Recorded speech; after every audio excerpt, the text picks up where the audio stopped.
Bismillahirrahmanirrahim. Alhamdulillahi rabbil alamin. Wassalatu wassalamu ala asyrafil anbiya wal mursalin Sayyidina wa maulana Muhammadin wa ala alihi wa sahbihi ajma'in, amma ba'd.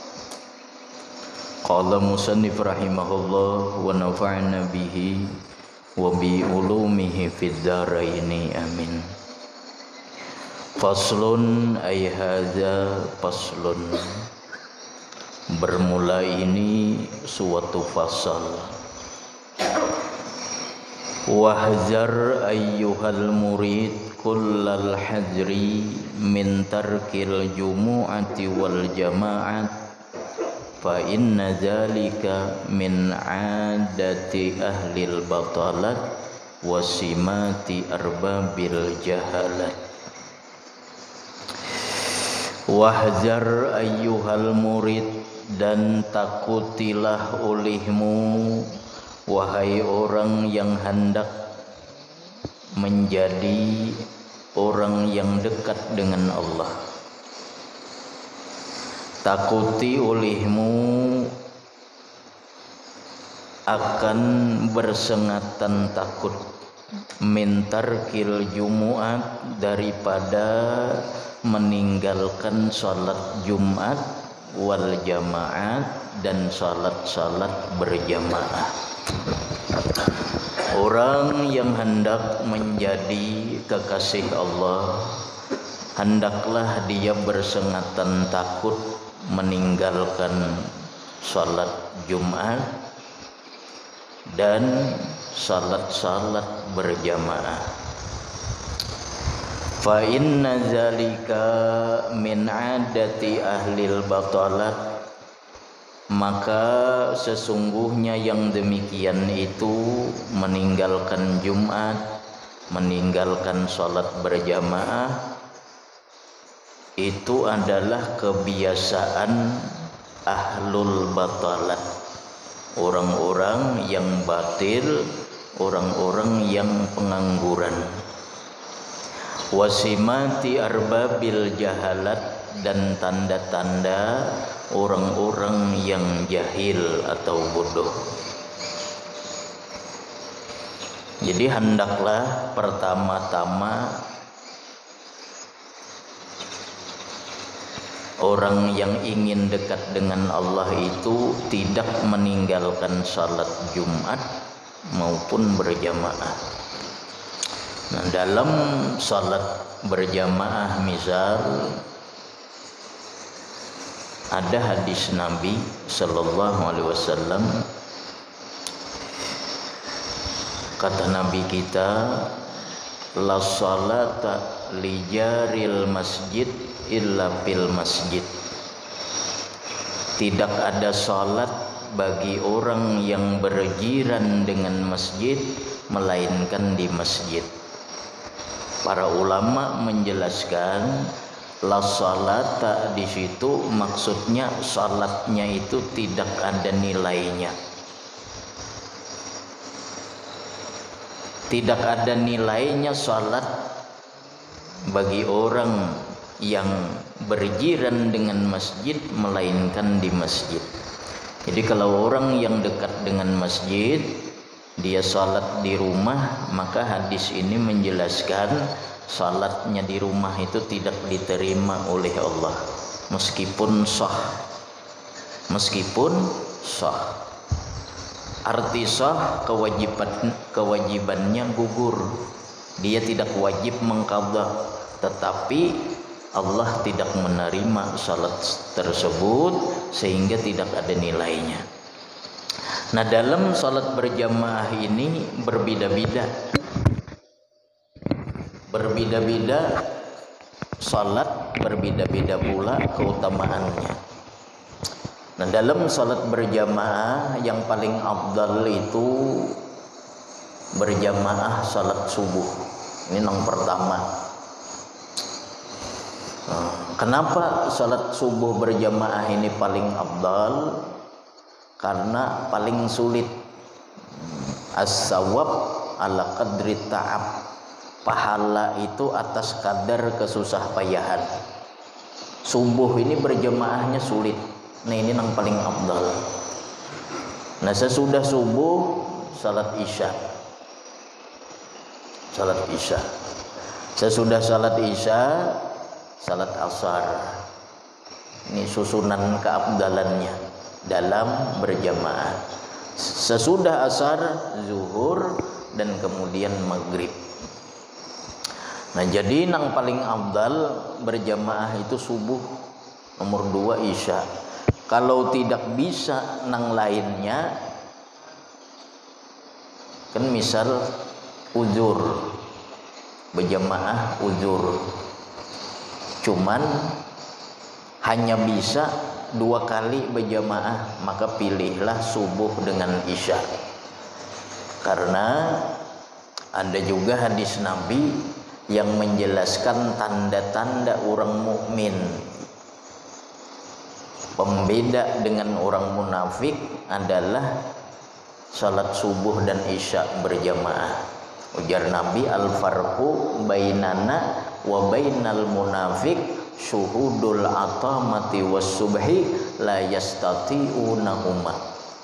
Perbedaan di antara kita orang-orang mukmin dan orang-orang munafik, syuhudul atamati was subhi, menghadiri salat isya dan subuh berjamaah. La yastati'unahuma, orang-orang munafik tidak mampu mereka berjamaah subuh dan isya. Nah ini satu. Jadi kalau kita kada bisa berjamaah subuh dengan isya, maka dikhawatirkan ada nifak. Ada nifak. Kadang berjamaah, kadang kada, kadang juga berarti nifaknya. Kadang munafik, kadang kada. Kalau bertarus-tarusan, nah ada ciri munafik. Ujar Nabi, syuhudul atamah was subhi. Perbedaan orang munafik dan orang mukmin menghadiri subuh dan isya berjamaah, la yastati'unahuma, orang munafik tidak mampu mengerjakannya. Bahkan ada lagi hadis Nabi, man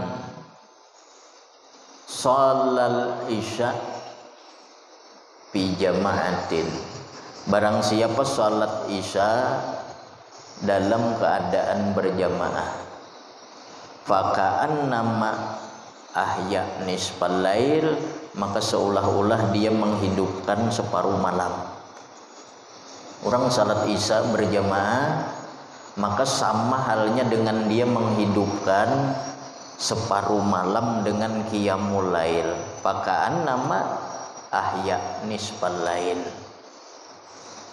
Wa man shalla subha fi jama'atin, dan barang siapa salat subuh dalam jamaah, faka'an nama ahya lailata kullah, maka seolah-olah dia menghidupkan malam itu seluruhnya.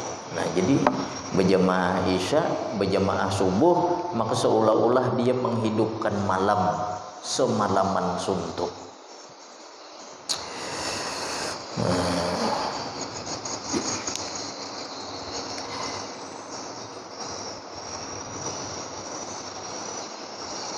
Wa hafiz ala rawatibi al masyru'ati qabla salati wa ba'daha, dan pelihara olehmu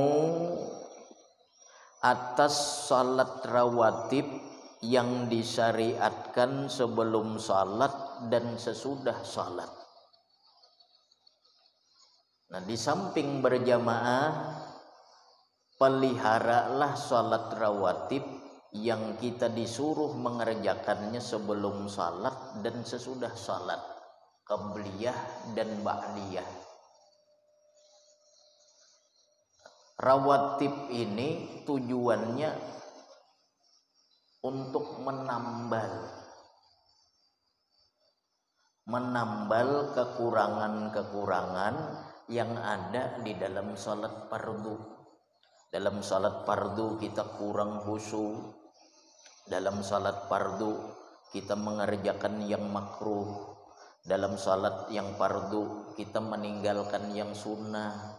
Dalam salat fardu kita ada ketinggalan adab. Maka salat rawatib ini fungsinya menambal kekurangan-kekurangan di salat fardu supaya tetap sempurna.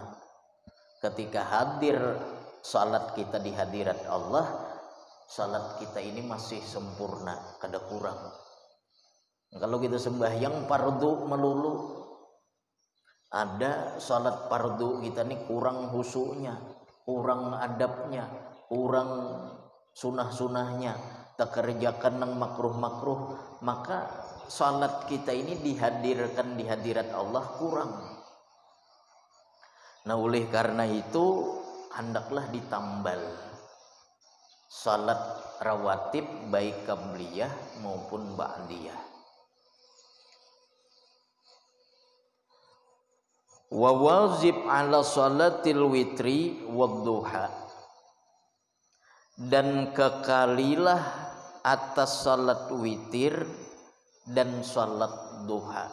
Nah, jadi rawatib dikerjakan kemudian witir.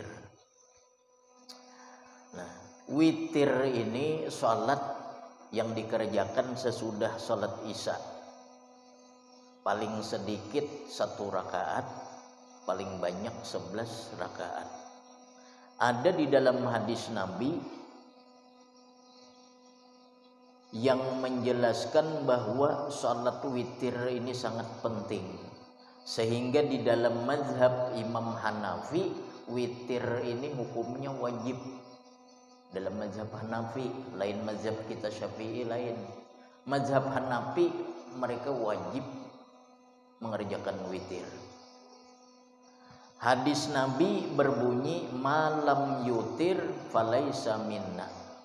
Barang siapa tidak mengerjakan salat witir, falaisa minna, maka bukan termasuk golongan kami. Man lam yutir falaisa minna. Barang siapa tidak mengerjakan witir, maka bukan termasuk golongan kami. Maksudnya bukan termasuk umat Nabi yang baik. Makanya ulama menjelaskan witir ini afdal dilakukan melalui perincian. Apabila orang itu terbiasa sudah bangun tengah malam di akhir malam, maka afdal mengakhirkan witir. Jadi salat nang lain dulu, tahajud, qiyamul lail, salat hajat, salat macam-macam, nanti ditutup dengan witir. Akhiru lailakumul witra. Ujar Nabi, akhiri malam kalian itu dengan salat witir. Jadi witir ini penutup salat-salat malam. Namun apabila orang itu tidak terbiasa, khawatir tidak bangun di akhir malam, maka dia afdal mendahulukan witir. Jadi habis sembahyang isya itu salat witir sudah 1 rakaat kah, untuk menghindari ancaman barang siapa tidak mengerjakan witir maka bukan termasuk umat Nabi yang baik. Jadi imbah isya itu salat witir 1 rakaat sudah. Kalau hendak 3 rakaat, 3 rakaat. Kalau 3 rakaat, rakaat pertama sesudah Fatihah kayak biasa sabihis. Rakaat kedua sesudah Fatihah qul ya ayyuhal kafirun. Salam. Karena terakhir 1 rakaat sesudah Fatihah qul huwallah, qul a'udzu birabbil falaq, qul a'udzu birabbin nas. Kalau hendak 3 rakaat. Kalau hendak 1 rakaat sesudah Fatihah qul huwallah, qul a'udzu birabbil falaq, qul a'udzu birabbin nas. Kalau hendak banyak kayak biasa 11 rakaat misal. Rakaat pertama qul ya ayyuhal kafirun, rakaat kedua qul huwallah. Karena rakaat ketiga sesudah Fatihah qul ya ayyuhal kafirun, rakaat keempat qul huwallah. Nah, Karena misal hendak menutup 3 rakaat terakhir baru kayak tadi, sesudah Fatihah sabihis, kemudian rakaat kemudiannya sesudah Fatihah qul ya ayyuhal kafirun.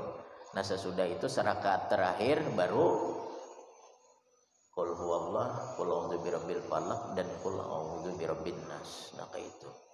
Jadi qul ya qul huwallah, qul ya qul huwallah, qul ya qul huwallah, 3 rakaat terakhir baru sabihis qul ya, kemudian qul huwallah, qul a'udzu birabbil falaq, dan qul a'udzu birabbin nas. Nah kayak itu. Nah, jadi sembahyang witir ini sembahyang yang sunnahnya itu muakkad. Bahkan dalam mazhab Hanafi wajib. Nah orang yang hendak dekat dengan Allah, orang itu kada kawat tertinggal witir ini, harus ia pelihara. Jadi terakhir sesudah misal tahajud 2 rakaat, bangun tengah malam 2 rakaat, sesudah itu tutup dengan witir 1 rakaat atau 3 rakaat, 5 rakaat, terserah.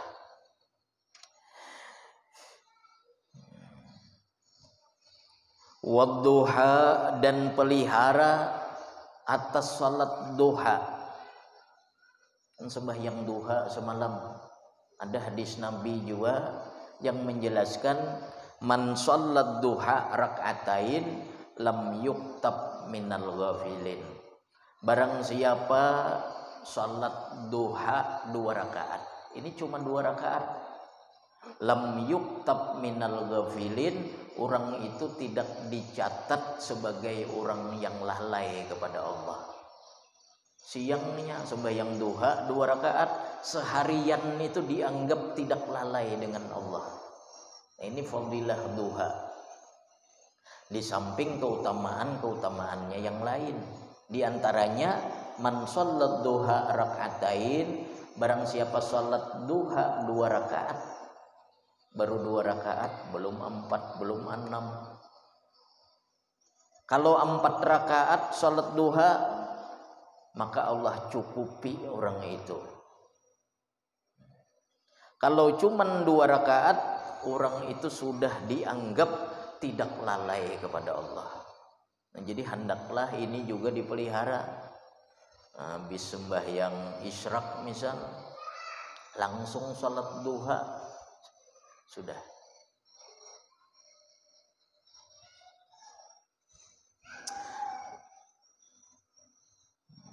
Wa ihya'i ma bainal isya'ain, dan kekalilah menghidupkan waktu baina isya'ain, di antara maghrib dan isya. Antara maghrib dan isya hendaklahnya menghidupkan waktu. Wa kun syadidal hirsi ala amarati ma ba'da sholati subhi ila tulu wa ma ba'da sholatil asri ilal ghurub, fahadhani waqtani syarifani tafidu fihi ma minallahi ta'ala al-amdad. Dan hendaklah dia bersengatan kepingin memakmurkan waktu sesudah salat subuh sampai terbit matahari, dan sesudah salat asar sampai tenggelam matahari. Jadi Allah Subhanahu wa ta'ala menciptakan manusia itu sebenarnya untuk beribadah kepada Allah itu selama 24 jam sebenarnya. Wa ma khalaqtul jin wal ins illa liya'budun. Tidak aku ciptakan jin dan manusia melainkan untuk beribadah. Sebenarnya Allah menghendaki seluruh waktu itu untuk beribadah. Cuman dikarenakan untuk beribadah itu memerlukan kesehatan, memerlukan ongkos, maka ketika kita beribadah itu memerlukan ongkos, kita mencari ungkus agar bisa berlangsung ibadah, maka mencari ungkus itu dapat pahala. Kan perlu makan kita, perlu pakaian, perlu tenaga. Nah, jadi kita berusaha mencari rizki. Tujuannya untuk apa? Untuk beribadah. Nah, maka Allah memberi kelonggaran. Nang 24 jam tadi, apabila seseorang berusaha dengan niat untuk mengungkusi dirinya, anaknya, keluarganya untuk beribadah, maka usahanya ini dianggap beribadah. Nah, begitu juga karena ibadah itu diperlukan kesehatan. Ketika kita menjaga kesehatan, misal olahraga, minum obat, atau apapun yang tujuannya untuk menjaga kesehatan itu juga ibadah. Nah, jadi nang 24 jam tadi, seharusnya 24 jam, kita bisa ke 24 jamnya itu nilainya ibadah. Meskipun kada duduk di sajadah 24 jam, tidur kita niatkan supaya badan sehat, segar untuk beribadah, maka tidur tadi ibadah juga. Nah, namun Allah menyediakan ada 4 waktu yang apabila 4 waktu ini dia makmurkan, maka sama halnya dia beribadah 24 jam full. Yang pertama tadi salat subuh sampai terbit matahari. Orang memakmurkan waktu ini sembahyang subuh sampai terbit matahari. Kemudian maghrib sampai isya. Kemudian asar sampai maghrib ia makmurkan. Kemudian menjelang subuh sahur sampai subuh. Bila 4 waktu ini dia makmurkan, sama beribadah 24 jam. Karena waktu-waktu ini waktu yang sangat mulia. Makanya ujar pengarang, kekalilah menghidupkan waktu di antara maghrib dan isya, dan jadilah engkau bersengatan gemar, bersengatan ingin atas memakmurkan waktu sesudah salat subuh sampai terbit matahari. Wa ma ba'da salatil asri ilal ghurub, dan waktu sesudah salat asar sampai tenggelam matahari. Fahadzani waqtani syarifani, maka nang 2 macam waktu ini adalah waktu yang mulia. Tafidu fihima minallahi ta'ala al-amdad, tertuang pada waktu-waktu tadi daripada Allah subhanahu wa ta'ala pertolongan-pertolongan.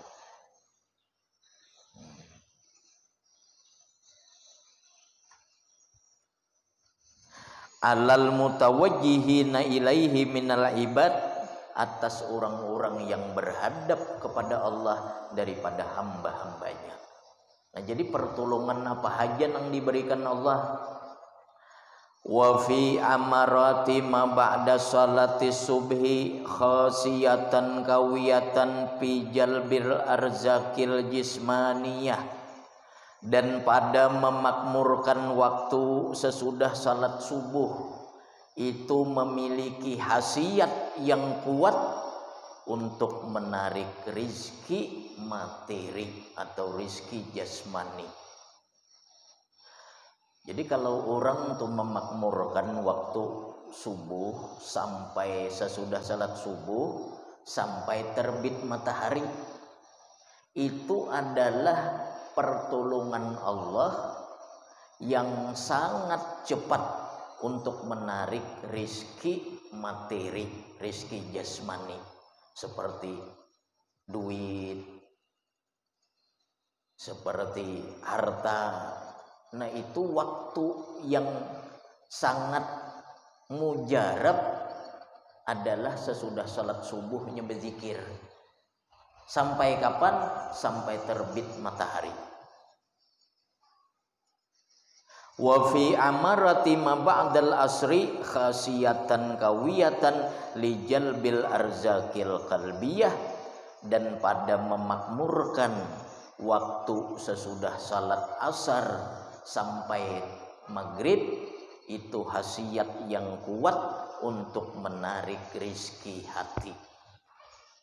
Hendak tenang hidup, hendak dapat ilmu laduni, hendak dapat ilmu mawahib, hendak dapat ma'rifah, hendak dapat rizki hati, itu memakmurkan waktu sesudah salat asar. Bisa sembahyang asar, berzikir, baca Quran, sholawat, istighfar sampai maghrib. Ini ada khasiat yang kuat yang Allah tuangkan pada waktu itu untuk membantu hambanya dalam urusan rizki hati, supaya hidup tenang, kada sakit hati, kada galau. Nah makanya orang-orang dahulu itu menjelaskan, barang siapa tidur sesudah salat subuh itu mewaris fakir, dan barang siapa tidur sesudah salat asar itu mewaris lali atau pikun. Orang tuh sembahyang asar, habis sembahyang asar amalannya guring, orang nih kayaknya sebelum mati lali, ujar kita pikun. Orang sesudah sembahyang subuh tidur, ini mewaris fakir. Karena pada dua waktu ini ada tertuang pertolongan Allah dalam urusan rizki. Ada rizki jasmani dan ada rizki rohani. Ada rizki materi, ada rizki hati. Kalau hendak lakas sugih, maka habis sembahyang subuh ini berzikir, beribadah, beramal sampai terbit matahari. Hendak sugih urusan dunia. Kalau hendak sugih urusan hati, ridha, tawakal, zuhud, ilmu, wara, urusan hati, maka memakmurkan waktu sesudah salat asar. Kadzalika jarrabahu arbabul basair minal arifinal akabir. Seperti itulah telah menguji, telah menganggap mujarab oleh orang-orang yang memiliki mata hati, minal arifin, daripada orang-orang yang ma'rifah, al akabir, yang besar. Jadi para wali-wali besar, orang-orang yang memiliki mata hati, mereka sudah mencoba, mereka menguji dan mujarab. Jadi wali-wali besar nang menganggap mujarab ini. Wa fil hadis, dan di dalam hadis Nabi, innalladzi yaqudu fi musallah yazkurullah ba'da salati subhi asra'u fi tahsilir rizki minalladzi yadribu fil afaq. Di dalam hadis Nabi, sesungguhnya orang-orang yang duduk di tempat salatnya, di musallanya, dia berzikir kepada Allah sesudah salat subuh, asra'u fi tahsilir rizki, itu lebih cepat pada menghasilkan rizki, minalladzi yadribu fil afaq, daripada orang-orang yang berjalan di segala penjuru. Akni yusafiru fiha li talabil arzak, yaitu orang-orang yang musafir, melakukan perjalanan untuk mencari rizki ke segala penjuru. Orang itu duduk habis sembahyang subuh, berzikir. Zikir ini umum, baca Quran kayaknya, bertasbih gak, baca tahlil gak, baca tahmid, baca salawat, baca istighfar, baca kitab. Sesudah sembahyang subuh sampai terbit matahari itu lebih cepat pada menghasilkan rizki daripada orang-orang yang berjalan ke segala penjuru untuk mencari rizki. Ini hadis Nabi. Jadi becapatan sugih, belakasan sugih, orang nang kadesem apa? Sesudah salat subuh tu nya kada berzikir dengan nambah usaha inya. Dengan orang nang habis salat subuh berzikir sampai terbit matahari, lakas orang ini sugih daripada orang nang kada berzikir tadi. Meskipun ninya ini kada berusaha. Usahanya apa? Iya, usahanya batin tadi. Usahanya zikir itu sudah. Maka orang ini lebih cepat mendapat kekayaan daripada orang yang berusaha berhimat cuma subuh kada berzikir. Apalagi orang mana berzikir, mana berusaha. Habis sembahyang subuh berzikirnya sampai terbit matahari baru berusaha. Apalagi itu lebih cepat hendak sukses. Jadi kebanyakan kita mengandalkan otak dan tenaga, tetapi tidak mengandalkan kedekatan kita dengan Allah. Hendak sukses banyak mengandalkan otak dengan tenaga aja. Orang-orang dahulu kada kelihatan usahanya, tapi luar biasa hidupnya nyaman. Kenapa? Mereka tahu celah-celahnya. Mereka tahu di mana masuk, waktu masuknya di mana. Bahasa sekarang tuh timingnya mereka tahu. Oh, ini masuknya harus. Biar kita giat tapi salah masuk, waktunya salah, kada sukses. Nah, orang-orang dahulu itu mereka, oh, di sini kuncinya. Ada hadis Nabi, orang yang sesudah salat subuh dia duduk di tempat salatnya, dia berzikir kepada Allah sampai terbit matahari, asra'u bitahsilir rizki, itu lebih cepat pada menghasilkan rizki minalladzi yadribu fil afaq, daripada orang-orang yang berjalan ke segala penjuru litalabil arzak, untuk mencari rizki. Jadi apakah waktu itu? Oh, ada salawat. Al-Quran. Walhasil waktu itu kita memakmurkan dengan mengingat Allah, dengan zikir. Cuman di dalam hati jangan menghendaki itu. Karena tujuan kita duniawi. Jadi kita sekedar tahu keutamaannya, sudah. Dorongan kita untuk memakmurkan waktu sesudah salat subuh, dorongannya karena Allah Subhanahu wa ta'ala. Jadi dorongannya apa? Karena Allah Subhanahu wa ta'ala, karena perintah Allah, habis kisah. Masalah tadi keutamaannya, kita harap atau tidak kita harap, dia akan datang. Dia akan datang kepada kita karena itu merupakan rizki mau'ud, rizki yang dijanjikan Allah.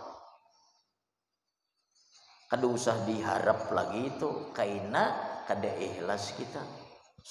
Di dunia aja balasannya karena habis subuh Quran, Yasin, Tabarak, Waqiah, zikir, salawat, tapi tujuannya supaya menarik rizki tadi, karena dapat itu aja di dunia, di akhirat kada dapat lagi kayaknya.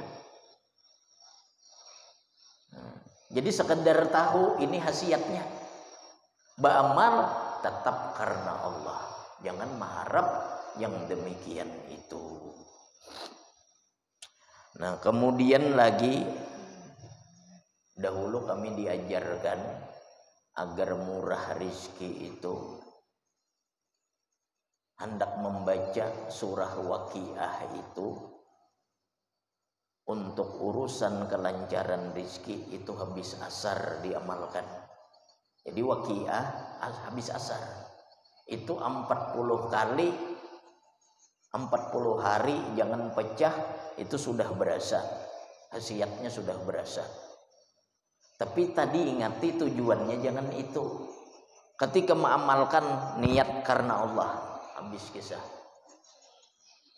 Mengamalkan supaya murah rezeki, kayaknya murah rezeki aja dapat, akhirat kada dapat. Karena ikhlas itu terbagi dua, ada ikhlas bil amal, yang kedua ikhlas bitalabil ajri. Ikhlas dalam beramal dan ikhlas dalam menuntut balasan. Masih panjang.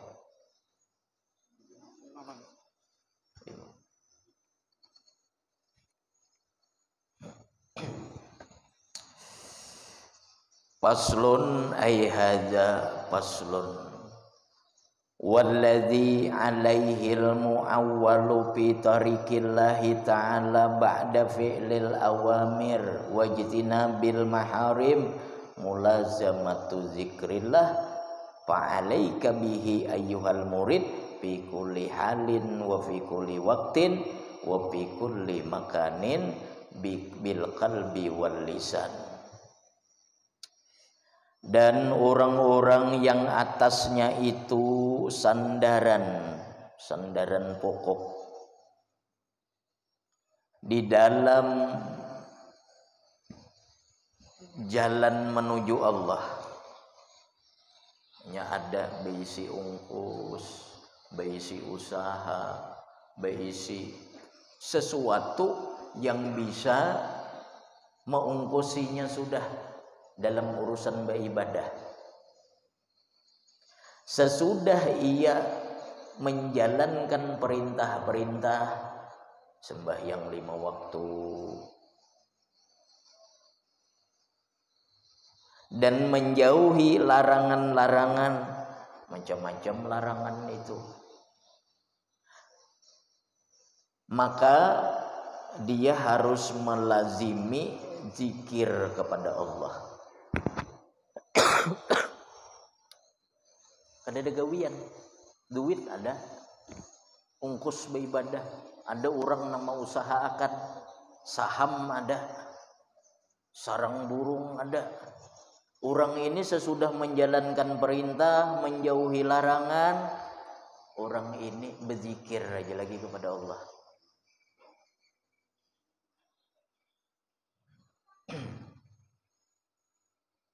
Fa'alaika bihi ayyuhal murid fi kulli halin, maka atas engkau wahai orang yang hendak menuju Allah pada tiap-tiap keadaan berzikir, tiap-tiap keadaan.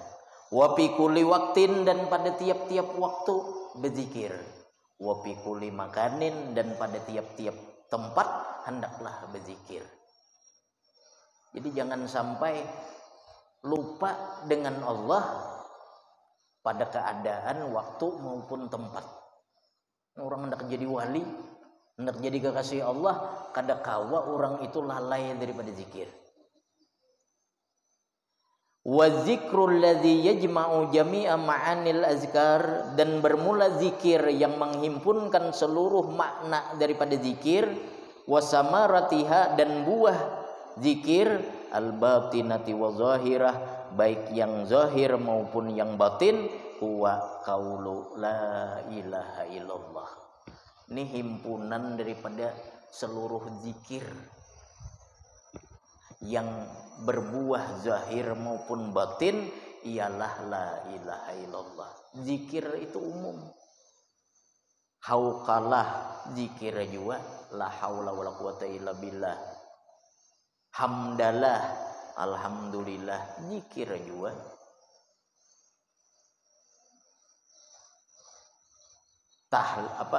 Tahmid atau hamdalah, takbir, zikir juga.